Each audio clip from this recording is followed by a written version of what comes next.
આપણામાંથી ઘણા લોકોની અવારનવાર એવી માંગ રહેતી હોય છે કે ભાઈ આનો વિડીયો બનાવી આપો, ખાસ કરીને પેલી માટીના ઘડાવાળી પ્રખ્યાત વાર્તા પર કંઈક વાત કરો.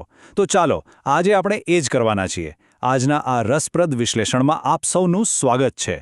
આપણે બધા જ રોજબરોજના જીવનમાં ક્યાંક ને ક્યાંક સંપૂર્ણતા એટલે કે પરફેક્શન પાછળ ભાગતા હોઈએ છીએ. પણ આજે આપણે એક એવી વાત સમજવી છે જે આપણી વિચારવાની રીત જ બદલી નાખશે કે કેવી રીતે એક સામાન્ય દેખાતી ખામી પણ અદ્ભુત સુંદરતાનું સર્જન કરી શકે છે. તો વાર્તાની શરૂઆત થાય છે એકદમ શાંત અને રળિયામણા નાનકડા ગામડાથી. ત્યાં રામજીભાઈ નામના એક વૃદ્ધ કુંભાર રહેતા હતા. જરા વિચારો, એક એવા કલાકાર કે જેમના હાથનો સ્પર્શ પામીને માટી પણ જાણે જીવંત થઈ ઉઠે. હા, એ વાત સાચી કે વધતી ઉંમરના કારણે હવે એમના હાથ ક્યારેક થોડા ધ્રુજતા હતા, પણ એમની કળા અને સમજણ એ તો આજે એટલી જ ધારદાર અને અદ્ભુત હતી. આ બતાવે છે કે અનુભવની ચમક સમયની સાથે ક્યારેય ઝાંખી નથી પડતી. હવે જુઓ, રામજીભાઈ પાસે 2 મુખ્ય ઘડા હતા. રોજ કૂવેથી ઘરે પાણી લાવવા માટે એ આ જ 2 ઘડાનો ઉપયોગ કરતા. પણ આ બંને વચ્ચે એક બહુ મોટો તફાવત હતો. એક ઘડો એકદમ પરફેક્ટ, મજબૂત, સાજો અને છેક સુધી પૂરો ભરાયેલો રહે, જ્યારે બીજામાં એક નાનકડી તિરાડ હતી. એટલે થાય એવું કે કૂવેથી ઘર સુધી પહોંચતા પહોંચતા એ બિચારાનું અડધું પાણી તો રસ્તામાં ઢોળાઈ જતું. બસ આખી વાર્તાનો મૂળ વિરોધાભાસ આ જ છે. આ તો થઈ બહારની વાત, પણ અંદરથી શું ચાલતું હતું એ જાણવું બહુ રસપ્રદ છે. પેલો પરફેક્ટ ઘડો પોતાની જાત પર બહુ ગર્વ અનુભવતો. એને તો પૂરેપૂરો વટ પડતો કે ભાઈ હું તો મારું કામ એકદમ ચોકસાઈથી કરું છું. પણ પેલો તિરાડવાળો ઘડો, એ બિચારો રોજ શરમ અને દુઃખમાં ડૂબેલો રહે. એને સતત એવું જ લાગ્યા કરે કે હું સાવ નકામો છું, રામજીભાઈની અડધી મહેનત તો મારા લીધે પાણીમાં જ જાય છે. ખરું કહીએ તો ઘણીવાર આપણે પણ કોઈ કામ ધાર્યા મુજબ ન થાય ત્યારે આપણી જાતને આવી જ રીતે કોસતા હોઈએ છીએ, સાચું ને? એક દિવસ આ અપરાધ ભાવ અને શરમનો ભાર એટલો વધી ગયો કે પેલા ફૂટેલા ઘડાથી રહેવાયું જ નહીં. એણે બહુ બધી હિંમત ભેગી કરીને રામજીભાઈને કહી જ દીધું. એણે કહ્યું, દાદા, મને માફ કરી દો. મારી આ ખામીને લીધે હું તમને પૂરું પાણી નથી આપી શકતો. તમારી અડધી મહેનત મારી લીધે નકામી જાય છે. વિચારો, આ થોડાક શબ્દોમાં કેટલી ગહન પીડા અને નિરાશા છુપાયેલી હશે.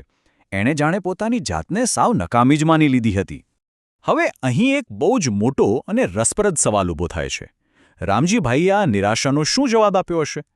જ્યારે કોઈ સર્જન પોતાના સર્જક સામે આવીને પોતાની જ ખામીની કબૂલાત કરે, ત્યારે સર્જકનો પ્રતિભાવ કેવો હોવો જોઈએ?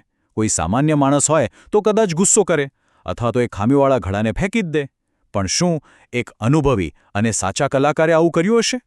રામજીભાઈનો પ્રતિભાવ કોઈ પણ સામાન્ય વ્યક્તિ કરતાં સાવ જ અલગ હતો અને ખરેખર દિલ જીતી લે એવો હતો. એમણે જરા પણ ગુસ્સો ન કર્યો, બસ એકદમ પ્રેમથી હસ્યા અને બહુ જ મધુર અવાજમાં બોલ્યા, બેટા, તું જરાય નિરાશ ન થા. પણ આજે જ્યારે આપણે કૂવેથી પાછા આવીએ ને, ત્યારે તું રસ્તાની ડાબી બાજુએ બરાબર ધ્યાનથી જોજે. આ કોઈ સામાન્ય વાત નહોતી. આ ચોક્કસ સૂચના પાછળ કોઈ મોટો હેતુ છુપાયેલો હતો. અને પછી કૂવેથી પાછા ફરતી વખતે ડાબી બાજુનું દ્રશ્ય ખરેખર અવાક કરી દે તેવું હતું. પેલા ઘડાએ રામજીભાઈના કહ્યા મુજબ જોયું તો ડાબી બાજુએ એકદમ સુંદર રંગબેરંગી ફૂલોના છોડ લહેરાઈ રહ્યા હતા. આખી જમીન લીલીછમ અને જીવંત લાગતી હતી. જેણે તેની બરાબર સામે રસ્તાની બીજી બાજુ, જ્યાં પેલો સંપૂર્ણ ઘડો રહેતો હતો, ત્યાં માત્ર સૂકી ધૂળ અને માટી જ હતી. આ વિરોધાભાસ ખરેખર આંખો ખોલી નાખે તેવો છે. આ અદ્ભુત સુંદરતા પાછળનું રહસ્ય ખોલતા રામજીભાઈએ જે કહ્યું એ સાંભળવા જેવું છે. એમણે પ્રેમથી સમજાવ્યું, બેટા, મને તારી આ તિરાડ વિશે પહેલેથી જ ખબર હતી અને એટલે જ મેં રસ્તાની એ બાજુએ ફૂલોના બીજ વેર્યા હતા. તારામાંથી રોજ જે થોડું થોડું પાણી ટપકતું હતું ને, એનાથી જ તો આ છોડ ઉછરીને આટલા મોટા થયા છે. આહા, આને કહેવાય કલાકારની સાચી દ્રષ્ટિ.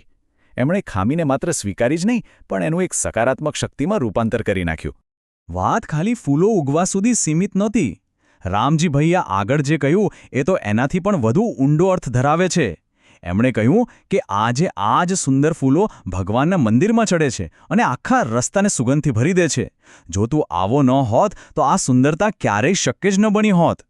જરા વિચારો, જે ખામીને લીધે એ ઘડો રોજ રડતો હતો, એ જ ખામીએ આખી દુનિયાને કેટલી સુંદર બનાવી લીધી. અપૂર્ણતામાંથી જ સૌથી ઉત્કૃષ્ટ સુંદરતાનો જન્મ થયો. આ બધું સાંભળીને એ ઘડાની શું સ્થિતિ થઈ હશે એ આપણે બહુ સારી રીતે સમજી શકીએ છીએ. એની આંખોમાં ખુશીના આંસુ આવી ગયા. અત્યાર સુધી એ જે શરમ અને અપરાધભાવમાં જીવતો હતો એ બધું જ પળવારમાં ગર્વ અને સંતોષમાં બદલાઈ ગયું. એને અહેસાસ થઈ ગયો કે જેને એ પોતાની સૌથી મોટી ખામી સમજતો હતો એ હકીકતમાં એની સૌથી મોટી વિશેષતા હતી.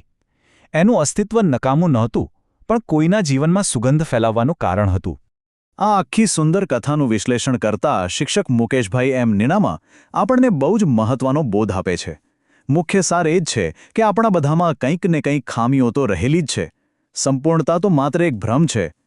જાપાનમાં કિન્ત્સુગી નામની એક બહુ જ અદ્ભુત કળા છે, જેમાં ફૂટેલા વાસણોને સોનાથી સાંધવામાં આવે છે, જેથી તે પહેલાં કરતાં પણ વધુ સુંદર અને મૂલ્યવાન બની જાય. બસ આ વાર્તા પણ એ જ શીખવે છે. આપણી કહેવાતી ખામીઓ જો યોગ્ય દિશામાં વાળવામાં આવે તો તે આપણી સૌથી મોટી તાકાત બની શકે છે. તો અંતે આ અદ્ભુત વિશ્લેષણના સમાપન પર એક બહુ જ અગત્યનો અને ઊંડો સવાલ ઊભો થાય છે. શું હવે સમય નથી આવી ગયો કે આપણે આપણી પોતાની આ ખામીઓને એક સાવ નવા જ નજરિયાથી જોઈએ? આપણી આ અપૂર્ણતા જ તો આપણને બીજા બધાથી અલગ અને અનોખા બનાવે છે. આશા છે કે આજના આ વિશ્લેષણે તમને ખામીઓ તરફ જોવાનો એક નવો અને સકારાત્મક માર્ગ બતાવ્યો હશે. ચાલો આપણી અપૂર્ણતામાં છુપાયેલી એ સુંદરતાને ઓળખતા શીખીએ. ફરી મળીશું આવા જ કોઈ રસપ્રદ વિશ્લેષણ સાથે.